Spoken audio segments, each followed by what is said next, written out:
Assalamualaikum sahabat muslim, pemirsa MTQ TV. Alhamdulillah kita berjumpa lagi dalam acara Tadabbur Al-Quran. Dengan mentadaburi, mengkaji Al-Quran maka kita akan tahu mana jalan yang lurus, dan juga mana jalan yang dimurkai Allah. Allah subhanahu wa ta'ala berfirman.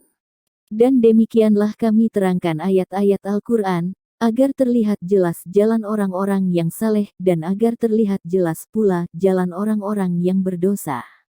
Quran Surah Al-An'am, ayat 55. Allah subhanahu wa ta'ala berfirman. Sungguh, Al-Quran ini memberi petunjuk ke jalan yang paling lurus dan memberi kabar gembira kepada orang mukmin yang mengerjakan kebajikan, bahwa mereka akan mendapat pahala yang besar. Quran Surah Al-Isra, ayat 9. Pemirsa MTQ TV, untuk menempuh jalan Allah yang lurus benar, tentu selalu ada halangan, yaitu setan yang selalu menyesatkan manusia dari jalan yang lurus. Sebagaimana dikisahkan dalam Al-Quran sebagai berikut. Iblis menjawab, karena engkau telah menghukum aku tersesat, pasti aku akan selalu menghalangi mereka dari jalanmu yang lurus.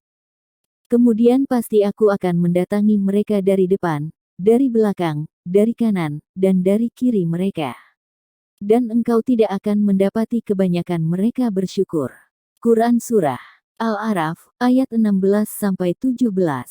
Pemirsa, Allah sudah memberitahukan bahwa setan adalah musuh yang nyata bagi manusia, tetapi dalam kenyataannya banyak manusia yang tidak merasa sedang bermusuhan dengan setan, serta tidak mencerminkan sebagai manusia yang sedang bermusuhan dengan setan.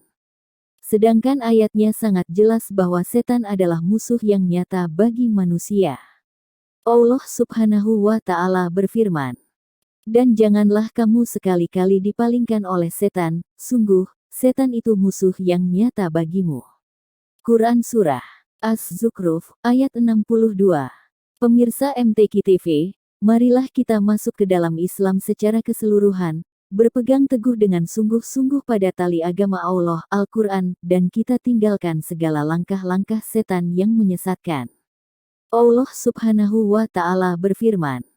Wahai orang-orang yang beriman, masuklah ke dalam Islam secara keseluruhan, dan janganlah kamu ikuti langkah-langkah setan. Sungguh, ia musuh yang nyata bagimu.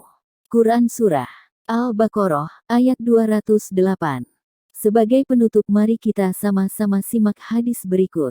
Dari Abu Hurairah bahwa Rasulullah bersabda, Allah meridhoi kalian karena 3 perkara dan membenci kalian 3 perkara.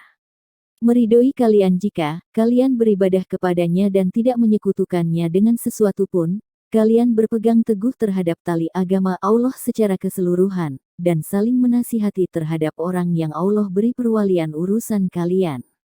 Membenci kalian jika banyak bicara, menyia-nyiakan harta dan banyak bertanya. Hadis riwayat Malik, hadis nomor 1572. Dari Abu Ayyub, ia berkata, ada seseorang yang mendatangi Nabi seraya bertanya, tunjukkanlah kepadaku suatu amalan yang mendekatkanku dengan surga dan menjauhkanku dari neraka. Beliau menjawab, engkau menyembah Allah tanpa menyekutukannya dengan sesuatu apapun, mendirikan sholat, menunaikan zakat, menyambung tali silaturahim. Ketika orang tersebut pamit, maka Rasulullah bersabda, jika ia benar-benar berpegang teguh terhadap sesuatu yang diperintahkan kepadanya, niscaya ia akan masuk surga. Hadis riwayat Muslim, hadis nomor 15. Demikian sahabat, semoga kita bisa mengambil hikmah. Assalamualaikum.